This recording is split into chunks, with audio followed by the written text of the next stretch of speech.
Fifth Scale Dirt Oval Racing Network, I'm Big Kev, and what a race weekend we just come out of. The pre-Battle in the South race, the last chance to get your car dialed in before we get ready to hit Battle in the South. And I'm telling you, the racing up there was second to none. I'm talking about every single class, just a few hundredths of a second difference, and just racing all night long. From your low main to your A main, it was second to none. I can't get over how great the racing was. Now, that being said, we're getting ready for the 5th annual Battle in the South, coming up next weekend at Greystone Speedway, and we chose to be right here in our home track. We're a little bit close to our heart, Family RC Raceway, where it all started. The very first Battle in the South race happened right here at Family RC Raceway, and the second night was at Greystone Speedway. We crowned our first Battle in the South champion. So here we are in our 6th annual Battle in the South race. Both nights gonna be at Greystone Speedway, and I have been excited about this race ever since we get done with the one last year. I'm ready for the one the next year. This is one of the best races that's ever been part of Fifth Scale Racing.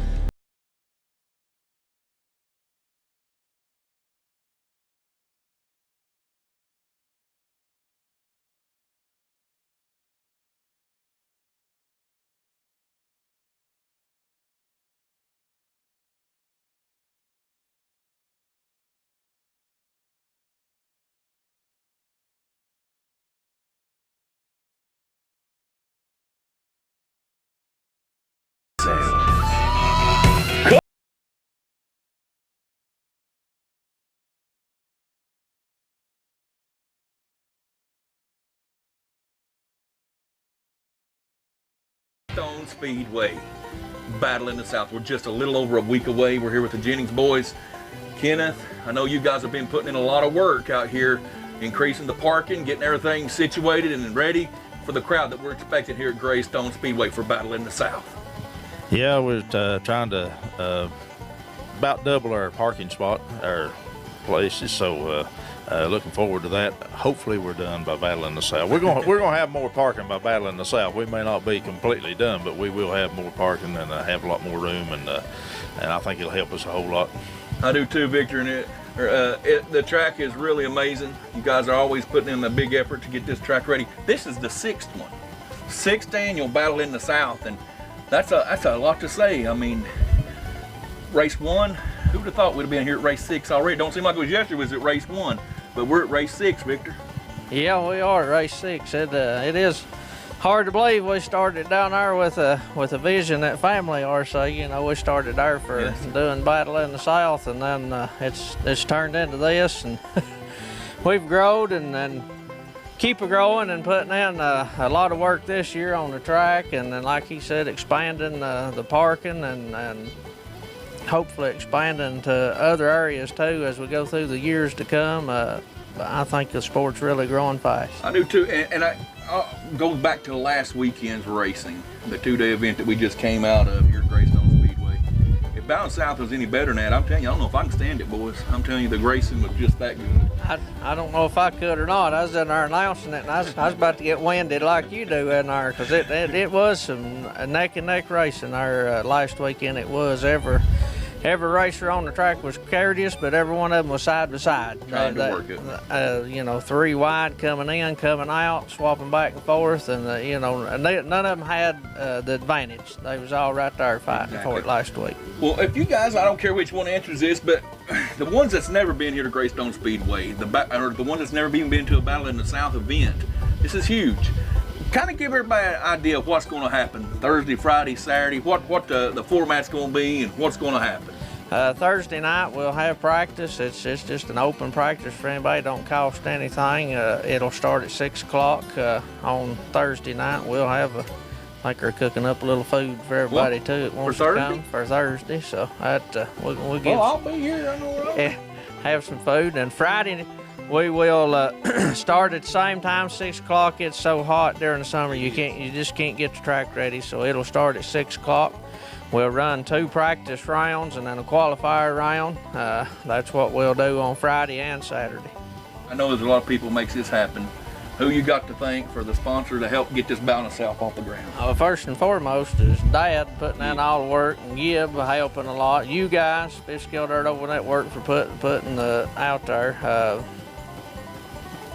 There's a lot of people out. We've had Donnie Nelson come on board, Nelson Racing's engines this year. Torque Graphics for sure. He's always there with the trophy checks, King Bling, and he's the one getting the trophies coming this year too. We hadn't got those yet, but they are coming, and they'll be a sight to see when they come. There's some pretty nice pieces coming there for this year. And then we got Telford Dirt Oval Bodies. He always helps sponsor here. Four Seasons Grounds Environmental Service. That's where we get equipment at to work all the dirt and everything that we've worked down there. And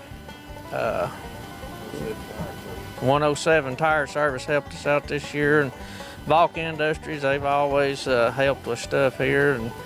And anybody I forgot, I'm sorry, but I know there's a lot more out there that helps every year, you know, year in, year out. A1 Towing Recovery, I know they help every year. Beamer Floors More usually helps every year, so just a lot out there that helps keep us going, because it sure ain't free. That's exactly right, and people, trust me, I know firsthand. Tell everybody the address. That's one of the things that was on our comments and stuff, like when we talk about big race stuff. We never tell everybody where this is happening at. So tell everybody where you're at. You're coming to 601 Shelton Mission Road, Greenville, Tennessee is where you're coming to. Your GPS will lead you right in here. No problem at all getting here. That's exactly right. Kenneth, I'm telling you, the ladies and everybody, they always feed us real well. And I've even seen you over cooking a time or two.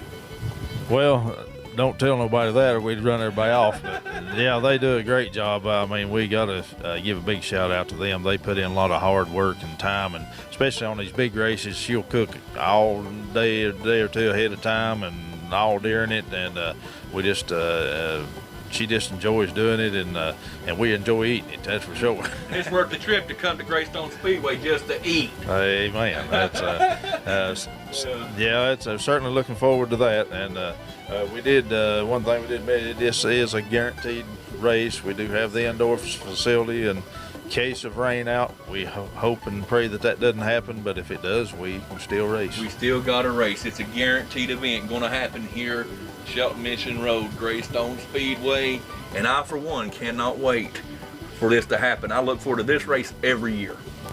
Also, we've got a local campground right behind us that just opened up.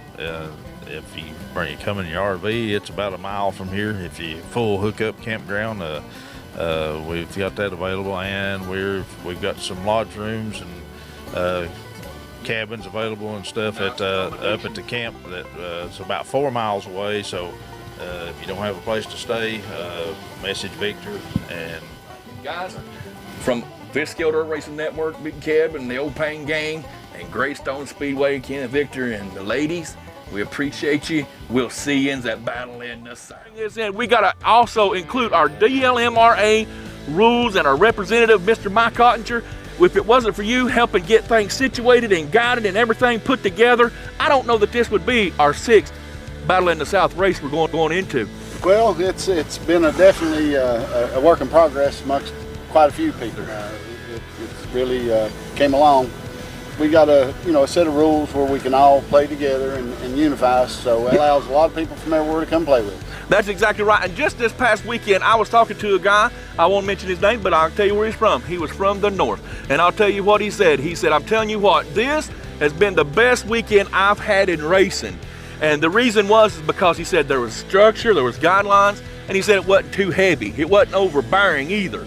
So, I mean, tip our hat to you. I know it's a lot of work for them to get this stuff situated and everything got it, man, and it ain't doing nothing but it causing this Fiskell stuff to explode.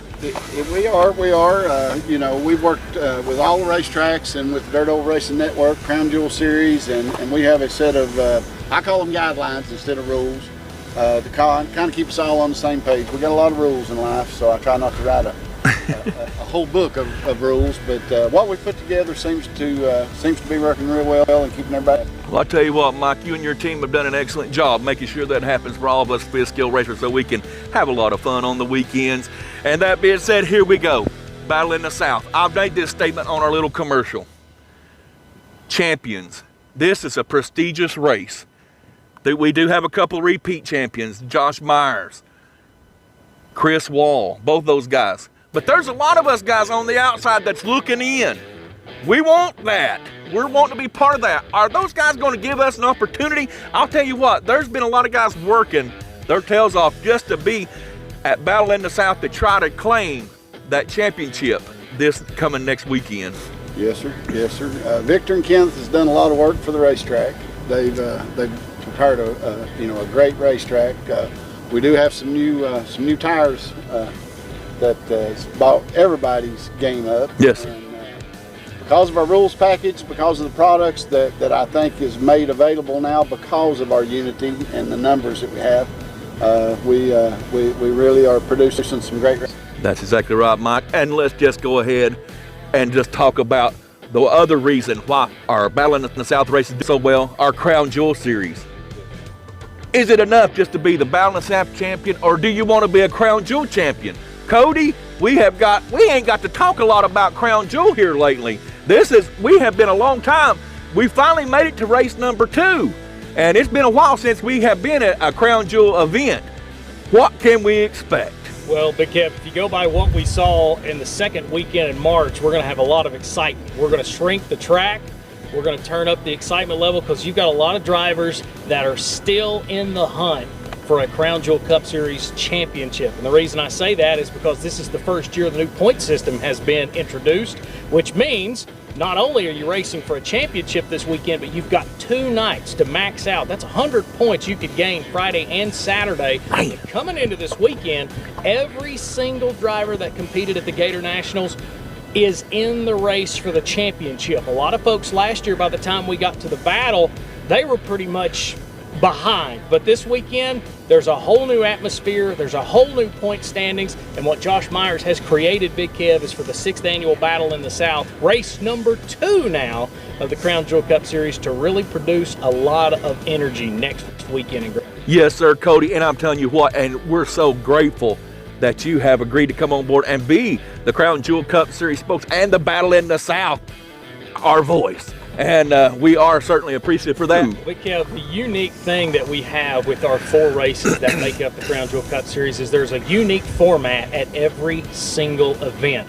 And it's going to be the same way when we roll into Greystone. You're going to have 2 days worth of competition, but you're not only racing for Crown Jewel Cup Series points, you're racing for points towards the actual championship. Yeah. Because when the weekend's said and done, the average finish, the best finisher of the weekend is going to walk away with the belt and the title of the 6th annual Battle in the South champion. And we've only had, if you go through the list of champions, you mentioned Josh Myers in the opening, you mentioned Chris Wall. Chris Wall is the first 2-time Super Late Model winner. Other than that, we've had a different Super Late Model winner every year. You go and you look at the stock Late Model class, we're yet to see a repeat winner, and this will be the first year in the Crown Jewel Cup Series history that the stock mod drivers are going to get a chance to race for points and actually race for a Crown Jewel Cup Series championship. And that's exciting. Yes, sir. Because that is a class that's really started to grow over the last few months. Yes, it sure is, Cody, and I believe that is just going to continue on growing.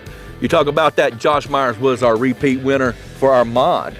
I know somebody amongst us that is on the outside looking in, and I know that he's going to do everything he can. How bad do you want it, Mike? I do. I've had some really good cars, and my mod car's been excellent, but for some reason or another, I hadn't got to show the performance at the end of the day at the big shows. Right. The car's been excellent and done well at some of the club races, but kind of dropped the ball a little bit at the big race, and I think I've got everything put together now. If the good Lord's willing, have a little luck, we definitely would like to bring home that championship. I think Mike is the only driver in the Crown Jewel Cup Series roster that has the track record in both Super Late Model and Mod at the same track, and he has both of those at Greystone. Do you think you can beat that this weekend? Well, right now, I think we've got pretty much to a plateau. But with the number of cars we're going to have this weekend and the racetrack, I feel like it's going to have a lot of speed in it. So I look for the track records in all classes to probably go down this weekend. And that's something, Big Kev, we've seen each time. I feel like from the last time we walked off the racetrack for a major at Greystone, being the Fall Brawl, we came in this year, had some changes made. The Freedom 100 got created. The track was faster from the Fall Brawl.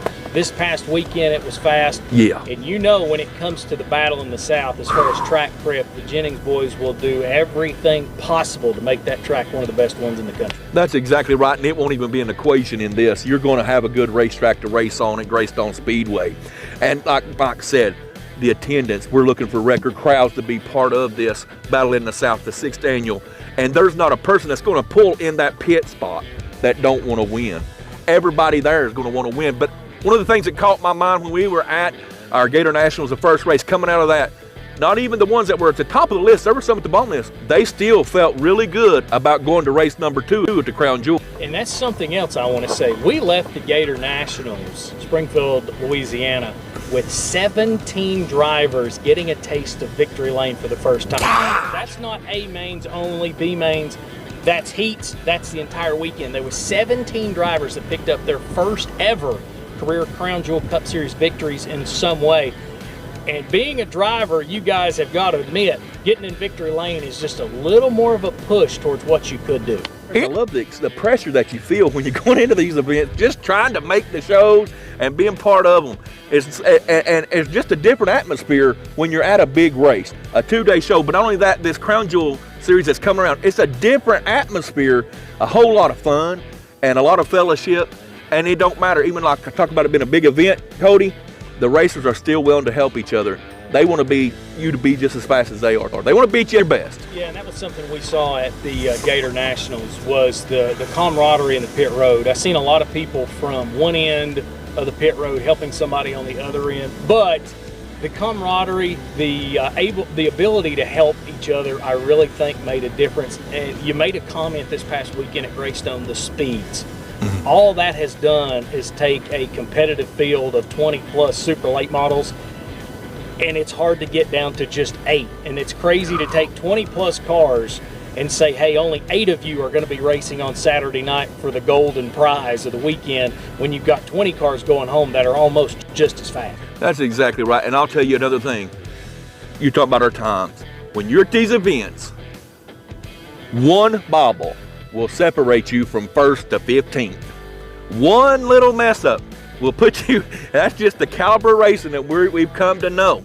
I believe just because we have these set of guidelines that we have in place at these events, it's what keeps our time, and everybody's so competitive and close. Well, that is, Kevin. That's what's wonderful. Like Cody was saying, you can go to one end of the pits and help somebody, go clean to the other end of the pits and help somebody, but guess what?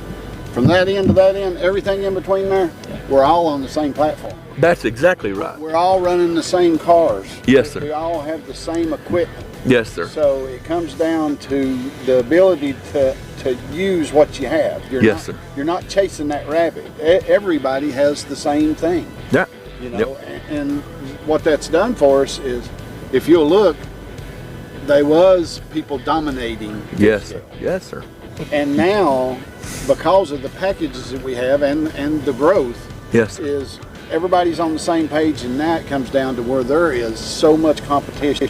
Yeah. Anyone can win. Yeah. Anyone can win in any of these classes now. That's right. And everybody has worked together with a common platform to get better. Working together. To Exactly. get better, because we're all on the same platform. That's right. And Cody, I know you're excited. I know you're excited. I'm just ready to get back to the racetrack. I hear you. It's been a long time since the second weekend of March. Yes, it has. And to finally be ready. Now, let's go ahead and give everybody, we're not letting Battle in the South down. We're talking about, we're race number 2, Battle in the South. I really feel like Josh hit a home run with restructuring. Yes, sir. This time around, you've got, say for instance, in the Super Late Model class, 35 Super Late Models entered the Gator Nationals. 35th spot has 80 points, the top spot has 220. Yeah. Technically, that's 2A mains, and the guy who's in 35th, with some good luck and some bad luck, is in the top 10 when we leave Greystone. Battle in the South. I think that's that's a huge thing right now, because technically you're not going to rule anybody out of a points championship until you leave Waverly, Ohio in September. I think that's huge. That's what's going to keep your drivers coming for more. And we've seen anticipation for this race at the battle. I know last year's race was the biggest battle we've had so far. 2 races at Greystone leading up to this that have been huge. That was the added Freedom 100. Yes. Kind of took the place of the Fall Brawl with the Worlds being canceled. Yes, sir. And then this past weekend, you've seen drivers come from out of state because they know they're going to have to get some time on this racetrack, because this is going to be an iconic event people want to be a part of. All these drivers are itching for the opportunity to get on the racetrack. Yes, sir. And you throw in there, everybody's still fighting for a Crystal Trophy at the end of the year. Exactly right. And I'm telling you, the prestige, that's of it. A lot of prestige goes into this and a lot of hard work. And I'm telling you guys, I'm so excited about getting this all ready to go next weekend. They are going to have open practice, I believe, on Thursday at Greystone Speedway. Friday is, like you said, the show. Saturday's the show. Cody, I love our part on Saturday in between our second day. And I know that everybody likes it to hear our race predictions. I'm not predicting anybody yet, but I'm telling you, better keep your notebook, because I believe we're going to have a harder time trying to figure out who is going to come out of there as Battle South champion and crown jewel. Yeah, and I have just the buzz around the possibility of coming. I know I was talking with Jonathan Clayton from Evolution Racing Technologies. They're coming up, so Madison Clayton's going to get a chance to race. 5 Feet of Fury. I don't know if her teammate Chase Wascom's going to get to come up with him or not, but I was excited to see her perform at the Gator Nationals and to see the youth of the sport continuing to get better. Yes, sir. And she is literally 5 feet might be giving her. That's giving her a couple, but yeah. But she was able to hold her own in one of the biggest races that we have. That's right. She's 10 feet tall on that driver's stand, Cody. I ain't lying. And the fact that we can get so many states, I don't know exactly right in front of me how many states was represented last year at the battle or throughout our Crown Jewel Cup Series. But when you've got drivers from Ohio coming to Tennessee, you've got drivers from Louisiana, Mississippi, North Carolina, Delaware, Pennsylvania. Yeah. And I'm telling you what, I saw something, there was something that happened at the Gators that I smiled on. And that was, I think it was the first night I saw Randy Galloway pick up a win in the Super Late Model class. There was so much relief on his face to get that first win. And that's something that I saw at the Gators that I felt like we hadn't seen before, is there was a lot of inspiration. There was a lot of folks kind of taking a deep breath. Okay, things are going the right way. Yeah, finally. And, I mean, that's going to make the field even tighter. I don't think you could make it any tighter, only taking 8 cars to a big race, the finale, but we're going to see that, I feel like. They are giants among us, men of steel, men of might, legends, villains. There are rockets, gassers, and throttle smashers.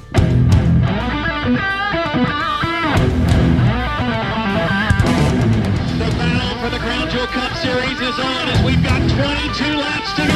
Chris Wall and Brad Bickford are duking it out for that points lead. We talked about it for 2 nights. Crown Jewel Cup, presented by York Graphics 2020. Be there. We'll run down the top 10 in point standings going into the battle in the South. Super late models when we leave the Gator Nationals. Of course, like I said, it's been a long time. You can find all the details on the Crown Jewel Cup Series Facebook page as far as the points going in. Chris Wall left the Gator Nationals with the Gator hide and only a 1-point advantage over Brad Bickford. He has 220 points. Brad Bickford has 219. Nathan Dean, who I do not think will make the battle in the South, he rounded out 3rd overall weekend in the Gator Nationals. Brad Hill, 22 points out of the top spot in 4th. Randy Galloway finished the Gator Nationals in 5th overall in points, 25 points back. Josh Myers, 33 points out of the top spot in 6th. Tractor Morgan, who a lot of people I think is going to be highlighting this weekend, he's 34 points out of the top spot in 7th.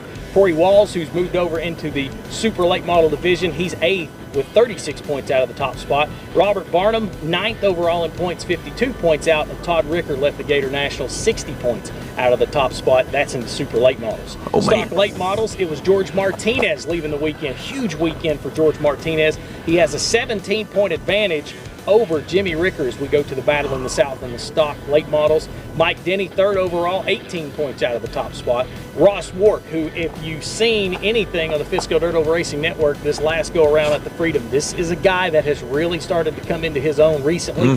He left the Gator Nationals fourth in points. Fifth was Alan Persley. He did pick up a main win on the first night of the Gator Nationals. And here's a guy that has creeped into the scene in the last 2 months, Kenneth Jennings. Woo!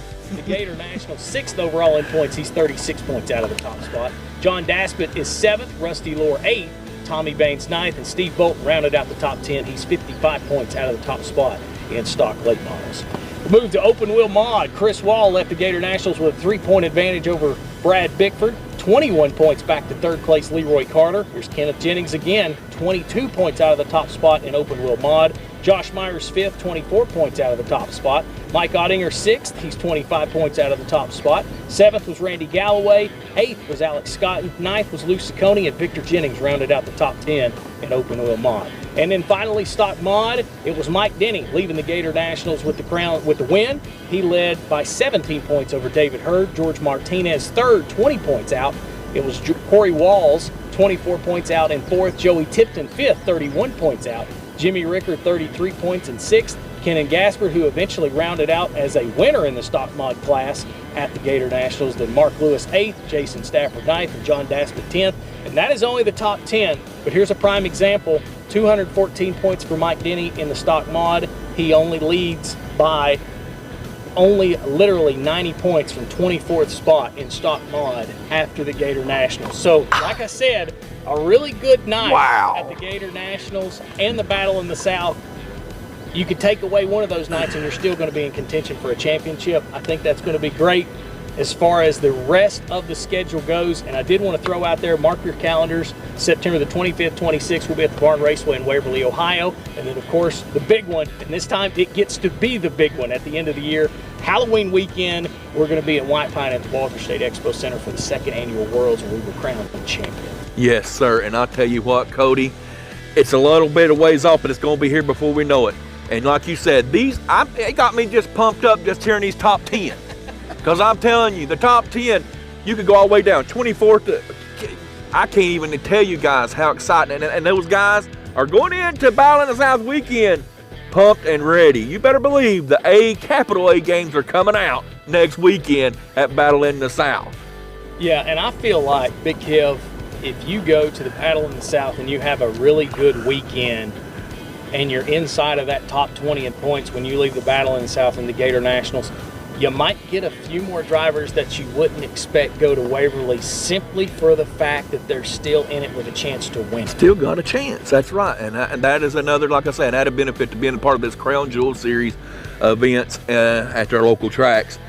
The events alone can stand on their own, the Battle in the South, but the extra that this Crown Jewel Series brings to the table, man, it is crazy. And I, for one, cannot wait for this all to take place, and let's get it on. Well, that's it from Big Kev, Fisco Dirt Racing Network. Thank Cody Earley from Crown Jewel Cup Series and our old buddy Mike Ottinger, representative of the DLMRA. Mike, we appreciate you guys being with us here for our pre-race show, getting ready for the Crown Jewel and the Battle in the South, number 6, fixing to take place next weekend at Greystone Speedway. If you ain't got your reservations made, you're probably too late. You better get them ready, and let's go racing at Greystone Speedway. Yep,